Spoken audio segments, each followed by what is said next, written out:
سے اس کا کوئی تعلق نہیں رہتا. توجہ جانے محترم, اسے سارے دن اور ساری رات یہی فکر رہتی ہے کہ کل کو اس تخت پہ رہوں گا بھی یا نہیں.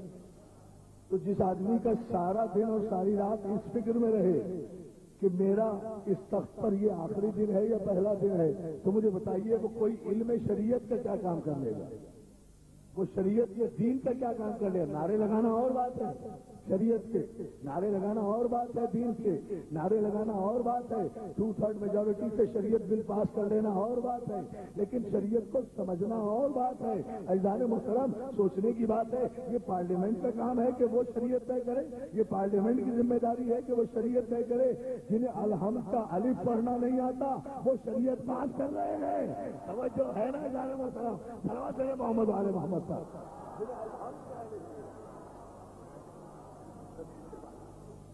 اور پھر کیسے؟ ویسے بھی تو ناممکن ہے نا. علمی اور عقلی اور تاریخی پس منظر میں بھی آپ جائیں گے تو آپ کو پتہ چلے گا. میں آپ کو تاریخ دے رہا ہوں نوجوان دوستوں, انتہائی دیانتداری کے ساتھ آپ کی خدمت میں عرض کر رہا ہوں کہ یہ عجیب فلسفہ ہے. لوگ ہم پر الزام لگاتے ہیں نا کہ ہم علی ولی اللہ کہتے ہیں تو بس علی ولی اللہ کہیں, یہ خلیفت و بلا فصل کہنے کی کیا ضرورت ہے؟ بھائی ہم نے کہا نا کہ ہم کسی کی ضد میں خلیفت و بلا فصل نہیں کہتے. آپ لوگ غلط سمجھتے ہیں. ہم نمبر کے اعتبار سے کوئی بات کرتے ہی نہیں کہ علی خلیفت و بلا فصل ہے. ہم تو شریعت کی روشنی میں علی کو پیغمبر کا خلیفہ بلا فصل مانتے ہیں, اور وہ ہم ہی نہیں مانتے. لکھتے تو آپ بھی ہیں مگر مانتے نہیں ہیں. فرق صرف اتنا ہے کہ آپ لکھ تو دیتے ہیں مگر مانتے نہیں ہیں. بھائی اگر علی خلیفۃ بلا فصل نہیں تھے تو پھر دو باتیں آج کی مجلس میں طے کیجیے کہ بعد پیغمبر اسلام تخت اقتدار پر آنے والے جتنے حکمران تھے ان کی حکومت خلفائے راشدین کی وہ شرعی تھی یا غیر شرعی تھی؟ تو حکومت شریعت کی تھی یا حکومت سیاست کی تھی؟ اگر حکومت سیاست کی تھی تو پھر علی چوتھا حکمران ہے, اور اگر بعد پیغمبر حکومت شریعت کی تھی تو میں دعویٰ کرتا ہوں کہ ثابت کرو کہ کس حکمران نے شریعت کا کون سا مسئلہ علی کے بغیر حل کیا. ایک نام ایک کوئی توجہ اگر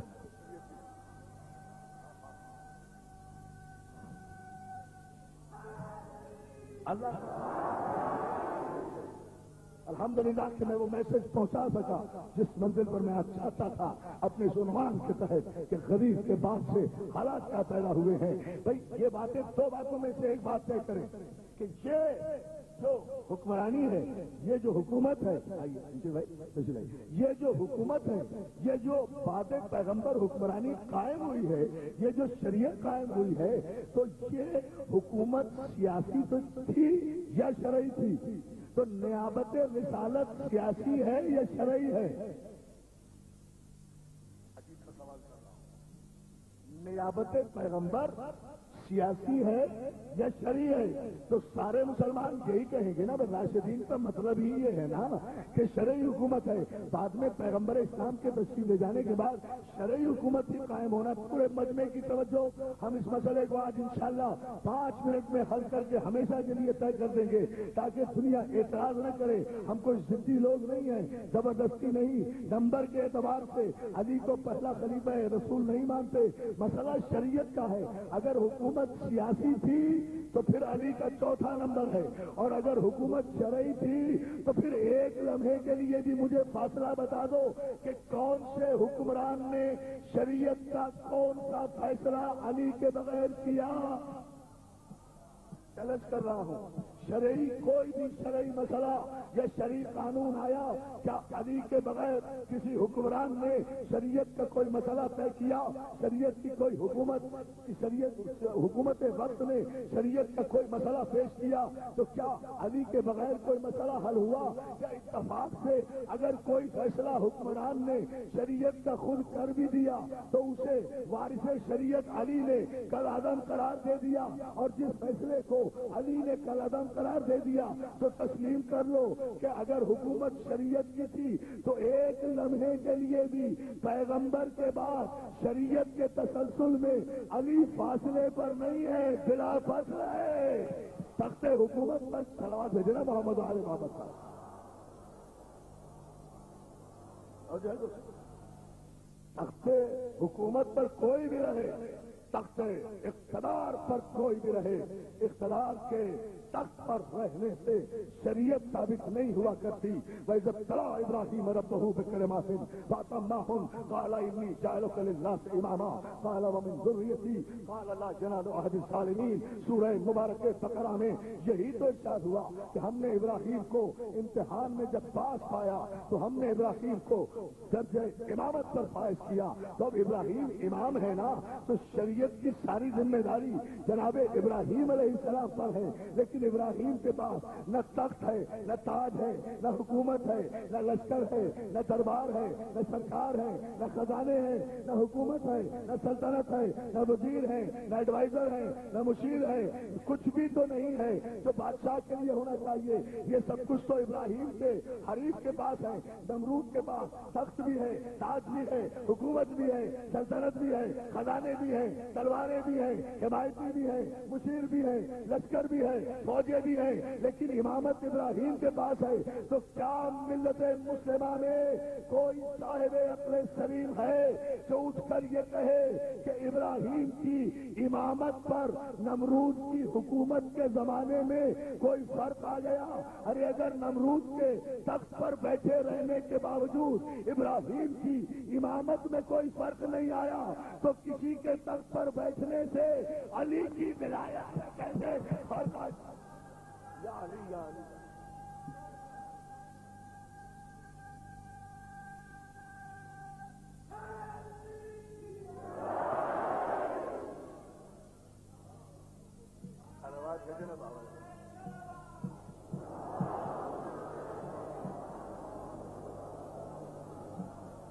اللہ آپ کو سلامت رکھے۔ بہت آمادگی کے ساتھ اور خوبصورتی سے آپ اس مضمون کی طرف بڑھ رہے ہیں۔ محترم، یہ وہ منزل فکر ہے جسے جاننا بھی چاہیے اور کوشش کرنا چاہیے اس فکر کو سمجھنے کی کہ یہ حکومت معیار شریعت نہیں ہے، اور پیغمبر اسلام نے یہ نہیں کہا تھا کہ میرے بعد تخت حکومت پر علی بیٹھے گا۔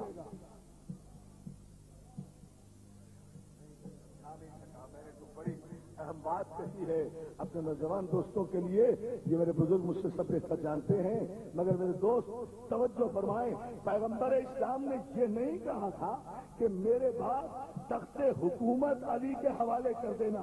پیغمبر نے تو کہا تھا من کنت مولا ہو فہذا علی المولا، جس کا میں مولا ہوں اس کا علی مولا ہے۔ پیغمبر نے یہ بھی نہیں کہا تھا کہ آج سے علی تمہارا مولا ہے۔ پیغمبر نے گنجائش سے فرار ہی نہیں چھوڑی تھی، شریعت کو مکمل کر دیا تھا۔ کوئی بھاگنا چاہے بھی تو بھاگ نہیں سکتا تھا۔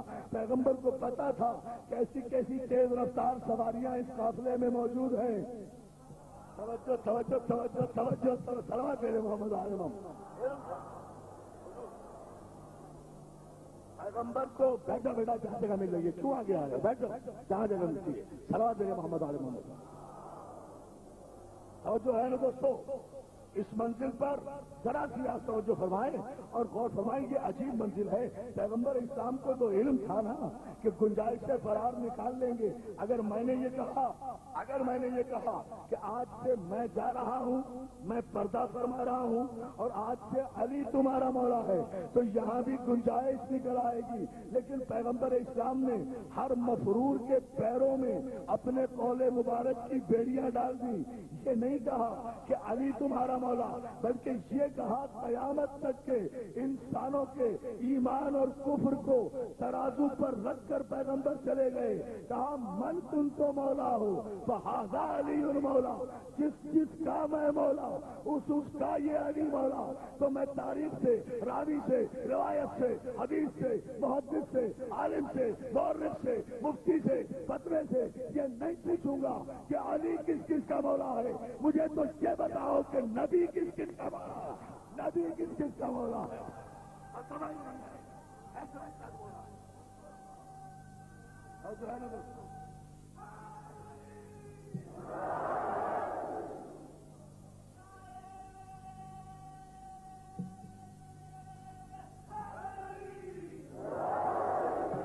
اللہ سلامت رکھے، یاد مدد کرنے والوں کو اس امر پر سے توجہ کرنا ہے. یہ نہیں دیکھنا ہے کہ علی کس کس کا مولا ہے، دیکھنا یہ ہے کہ نبی کس کس کا مولا ہے. تو ایمان اور کفر کے فیصلے تمہارے چہرے کی سیاہی سے نہیں ہوں گے، حدیث رسول سے ہوں گے. کوئی علی کو مولا مانے یا نہ مانے، میں تو کہتا ہوں اللہ کرے تم میں سے کسی کو بھی یہ توفیق نصیب نہ ہو کہ تم علی کو مولا مانو. کم از کم چہرے سے نقاب تو الٹتی رہے کہ نبی کو کون کون مولا مانتا ہے، اور پھر میں دیکھوں گا کہ نبی کو مولا نہ ماننے والے کو کون مومن ثابت کرتا ہے. توجہ دائرہ مطلب سلوات محمد آل محمد صاحب.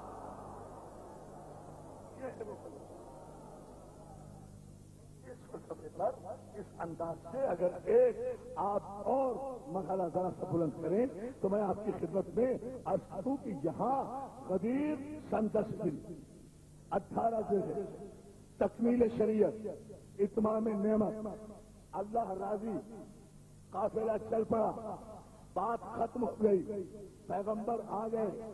بڑی توجہ ضرورت، سرکار تشریف لے آئے، چند ہی ماہ اس کے بعد زندہ رہے ہیں، اس دنیا میں حیات رہے ہیں. اس کے بعد یہ نور اپنے مرکز نور کی طرف مراجعت کر گیا. صلوات دیجیے حضرت محمد آزما. واقعہ غدیر کے بعد چونکہ بات واضح ہو رہی ہے اور یہ آخری 3 مجلسوں میں ہمیں غدیر کے بعد سے کربلا تک کے حالات کو انشاءاللہ سمیٹ کر مختصراً آپ کی خدمت میں پیش کر دینا ہے. کل کی مجلس سے ذرا سا ذہنی طور پر اگر آپ متوجہ ہوں تو میں یہ آپ کی خدمت میں عرض کروں. اور یہ سمجھ میں نہیں آتی کہ آخر ملت اس پر غور کیوں نہیں کرتی کہ بڑے بڑے اولیاء اللہ علی سے مانگیں تو ولی بن جائیں، ہم یا علی مدد کہیں تو کافر کہلائیں. یہ کون سی شریعت ہے؟ یہ کون سی شریعت ہے؟ یہ غدیر کے بعد ہی شروع ہوئی ہے اس قسم کی شریعت. صلوات محمد آل محمد صاحب جو آج تک جاری ہے. یہ اس سے پہلے تو تھی نہیں. یہ خرابیاں ساری جو پیدا ہوئی ہیں میں عرض کروں گا کل کی مجلس میں، یہ وہاں سے یہ خرابیاں پیدا ہوئی ہیں. لیکن کیوں ہوئی؟ آخر اس کی وجہ کیا ہے؟ اس کا سبب کیا ہے؟ غور تو کرنا چاہیے، تفکر تو کرنا چاہیے. دنیا علی سے مانگے ولی بن جائے، ہم علی سے مانگے کافر کہلائیں.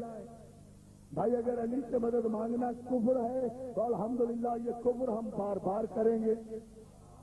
اگر یا علی مدد کہنا کفر ہے تو یا علی مدد ہم بار بار کہیں گے. اس لیے کہ سخی وہی ہے جو سائل سے رد و قطع نہ کرے. پورے مجمع کی توجہ، سخی وہی ہے جو سائل سے رد و قطع نہ کرے. کرے سوال جو کوئی تو اس کو رد نہ کرے. میں دوستوں ایسے تو نہیں سناؤں گا میں شعر، میں تو آسمان پہ دیکھنا چاہتا ہوں پورے مجمع کو بارگاہ شہداء کربلا میں. اس لیے کہ مصرع چوتھا بڑا عجیب ہے. سخی وہی ہے جو سائل سے رد و قطع نہ کرے. کرے سوال جو کوئی تو اس کو دیکھو یہ ہمارا ایمان ہے. ہم ایمرجنسی کے کلمہ پڑھنے والے نہیں ہیں. اس جملے کے پس منظر میں بڑی باتیں ہوتی ہیں، دامن وقت میں گنجائش نہیں. علی سخی وہی ہے جو سائل سے رد و قطع نہ کرے. کرے سوال جو کوئی تو اس کو رد نہ کرے. میں اعتراض تیرا کیسے مان لوں باعث علی علی نہیں رہتا اگر مدد نہ کرے. یا علی یا علی علی علی علی علی جو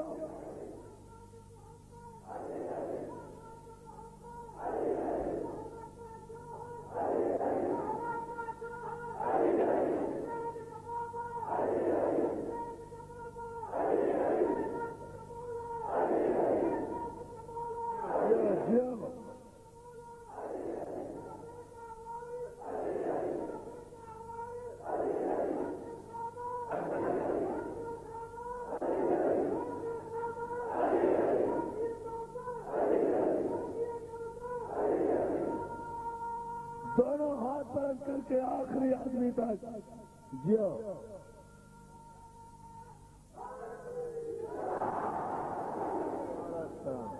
میں اعتراض تیرا، میں اعتراض تیرا، میں اعتراض تیرا کیسے مان لوں وائس؟ علی نہیں رہتا. کل اس کی تشریح کروں گا انشاءاللہ. علی نہیں رہتا اگر مدد نہ کرے. پھر مدد نہ کرے تو پھر علی کیسے؟ علی کہتے ہی اسے ہیں جو مدد کرے. مولا کہتے ہی اسے ہیں جو مشکل کشا ہو. علی کہتے ہی اسے ہیں جو مدد کرے. دوستو ایک جملہ آپ کی خدمت میں عرض کروں. جب فضائل اس منزل پر آتے ہیں اور علی کو ایسا مددگار پاتا ہوں تو کبھی کبھی میرا جی چاہتا ہے کہ نجف کے آستانے پر سر ٹکرا کر کہوں مولا ہم جیسے گنہگاروں کی مدد کو فوراً آ جاتا ہے. جب تیرا 6 مہینے کا بچہ اپنے خشک ہونٹوں پر زبان پھیر رہا تھا، 3 دن کا پیاسا تھا، اس کی ماں کا دودھ بھی خشک ہو گیا تھا. حسین چھولے سے قرآن لے کر آئے تھے ابا کے دامن میں اصغر کی صورت میں، اور ایک پانی کے قطرے کا سوال کر رہا تھا. مولا اس وقت علی اصغر کو اگر تھوڑا سا پانی پلا دیتے تو جواب یہی آئے گا، ارے ہم جب منزل امتحان میں مرضی مولا میں مصروف ہوں تو اس وقت ہمارا بڑا بھی علی ہے، چھوٹا بھی علی ہے، ہمارا اول بھی علی ہے، ہمارا اوسط بھی علی ہے، ہمارا آخر بھی علی ہے. آج عزیزو محرم کی 6 تاریخ ہے. آج ہمارے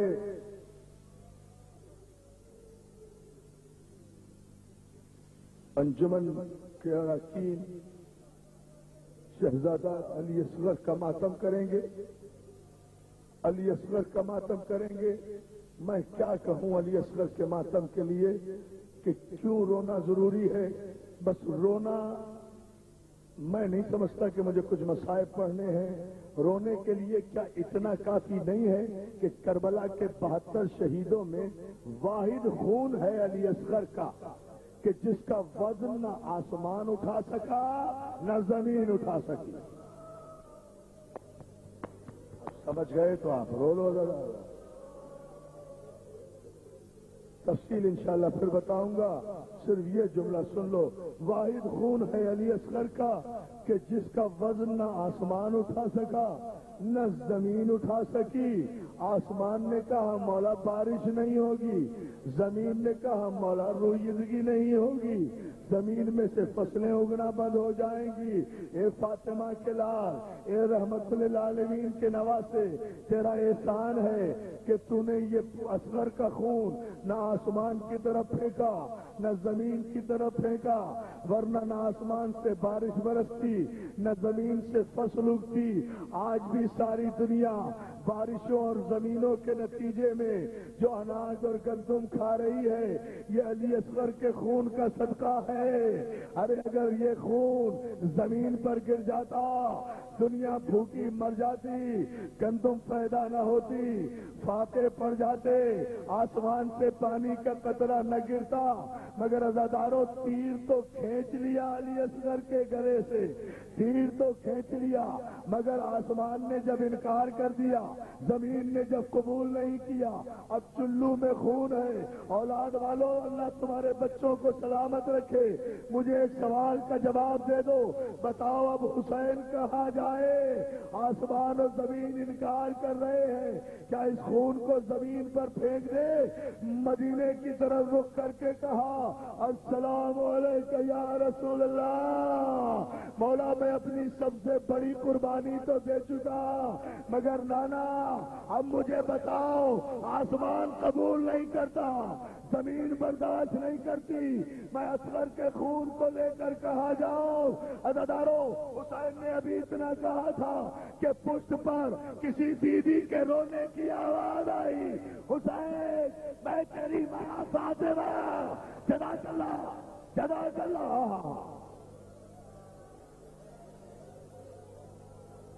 کیا ماتم ہو رہا ہے؟ ہاں، آنسو نہ روکو، آنسو نہ روکنا دادارو، نہ روکنا آنسو. بڑی قیامت کی بات ہے. اجڑ گئی رباب کی گود. میری ماں بہنوں، اللہ تمہارے بچوں کو سلامت رکھے. ہزاروں کی تعداد میں یہاں آئی ہو. اجڑ گئی رباب کی گود. 2 ہی بچے تھے نا وہ میرے باپ کے، ایک اصغر، ایک سکینہ. ایک کو زندان میں چھوڑ آئی، ایک کی قبر کربلا میں خود اجڑ کر مدینے آ گئی. عزادارو، تم تو 1 گھنٹے سے دھوپ میں کھڑے ہو نا. 1 گھنٹے سے دھوپ میں کھڑے ہو.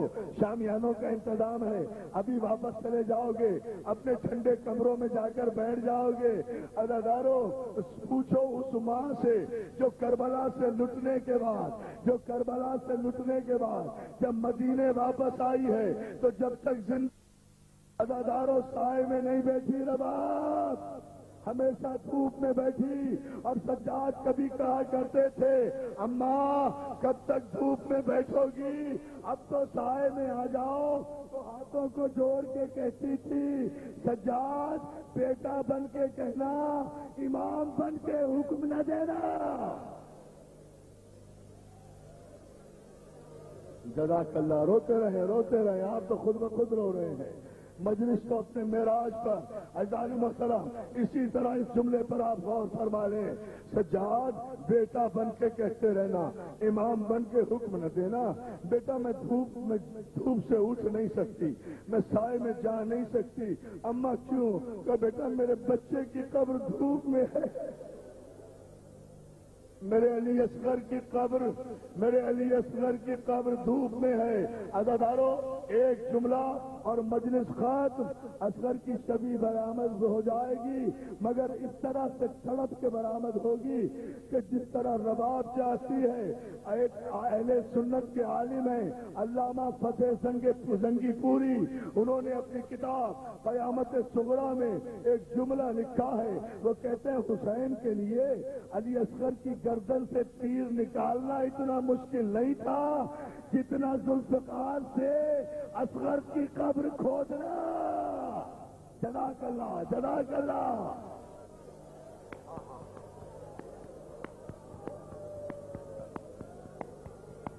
روتے رہیے ہزاروں، روتے رہے آپ. ایک لمحے کے لیے آنسو نہ رکیں. انہیں اپنا کام کرنے دیجئے.